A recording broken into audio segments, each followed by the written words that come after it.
In this video clip, we're going to talk about our divider screens. We have a series of divider screens, especially for this dual height return teller station. We've got a transaction divider screen, which is pretty much going to go through the middle of the station, right above the TCR pad. We have upper screens, which are going to mount to the sides of the center divider transaction screen on either side. We have a lower screen that's going to mount to the bottom of the unit as well.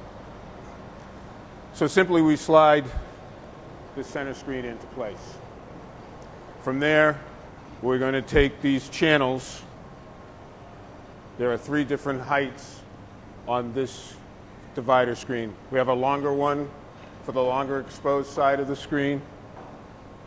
It'll mount to holes that are already pre-drilled into the resin. There's a lower channel. It's going to butt right into it. We'll do the same process on the other side with a shorter vertical U channel, and it'll mount to the other side the same way.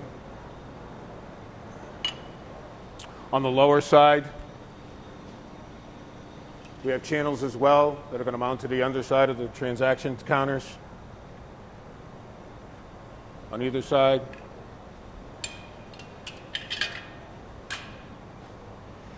And then to finish off the installation, there are 3 holes in the lower screen that are going to align and mount to 3 holes in the back side of the lower portion of the center dividing transaction screen. So that's how those are going to work together. Make sure on your graphic screens, it's kind of tough to see, the graphic faces out, the triangles point up. Just keep them all consistent that way. Obviously with the lower screen, you're not going to have any choice. Another little tip, there are set screw holes in the brackets. Make sure they're facing the teller so you have the finished side looking right.